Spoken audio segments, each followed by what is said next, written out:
Today we're diving into a project that will bring the smell of the forest right to your front door. We're making a stunning, professional-looking evergreen wreath from scratch. It might look intimidating, but once you know the basics, it's super easy. We're gonna walk you through each step. Let's get started.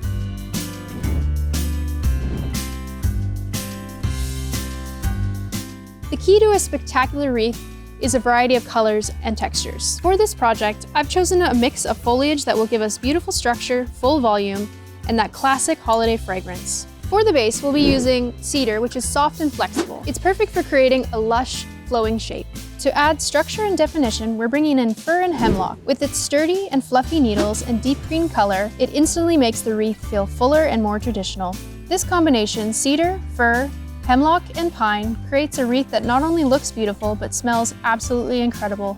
You can get all of these elements and varieties right here at Wildwood Outdoor Living. We always have the best selection of fresh seasonal foliage.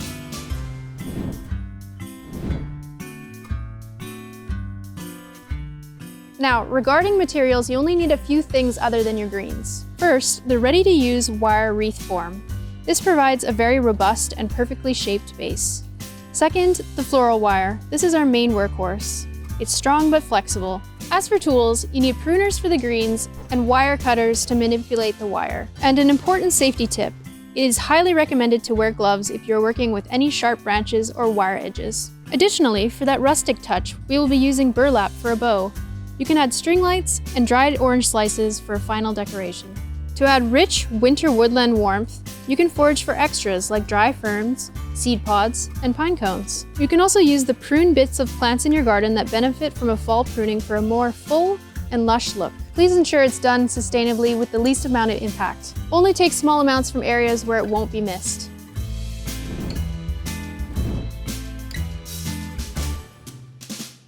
Now for the fun part. Assembly. Your first step is to start with the thickest greens you have. So we're gonna start with a fir. We're just gonna slowly fill the space in between the wires all the way around.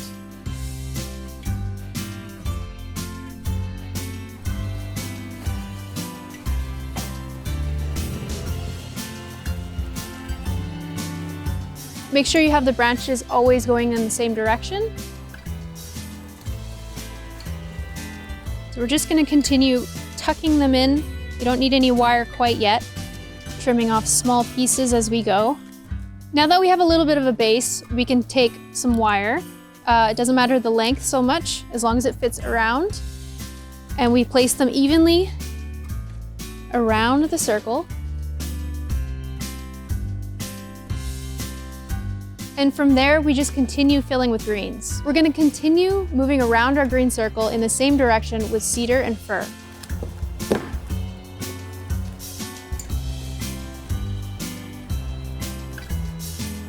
Next, we're gonna add hemlock, which is very fluffy, and it'll add some structure and definition.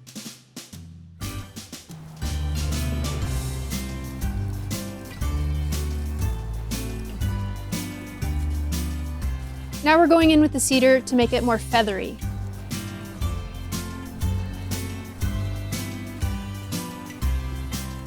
Now that we have our base nice and fluffy, we wanna bend the wires up together and attach it so that they're all secured.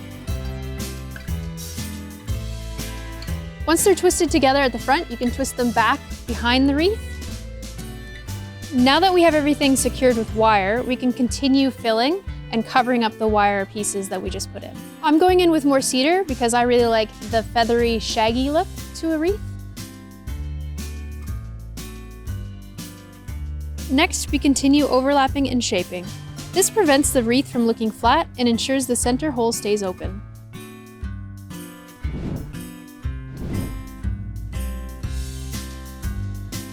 Next, we're gonna add some color with some skimmia, eucalyptus, and some magnolia leaves. We're gonna start off by trimming off some sprigs and just sticking them in the same direction that we did with the greens. If you feel your wreath needs to be more secure, you can always add more wire.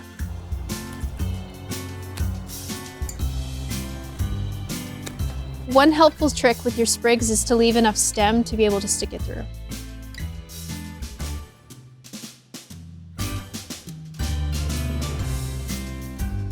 A really helpful trick is to divide your wreath into equal parts and make sure there's a pop of color in each of those sections. It keeps everything really even and balanced all the way around your wreath.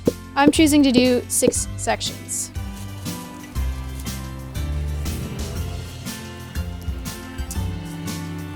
Another helpful trick is spraying it every once in a while if this is a wreath that you keep outside. Keeps everything moist and green. Next, I'm going in with my magnolia leaves just to add some rusty orange to it. Magnolia leaves can be a little tricky to attach, so you can use your wire for this part.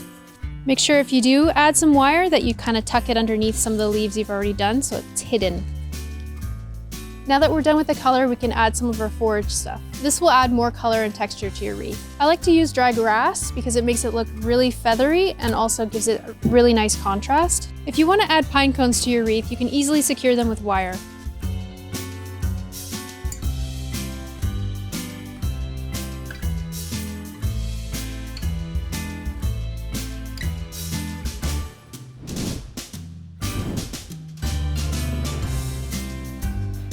You can leave your wreath simple, or you can add lights or Christmas bulbs, whatever you want at this point.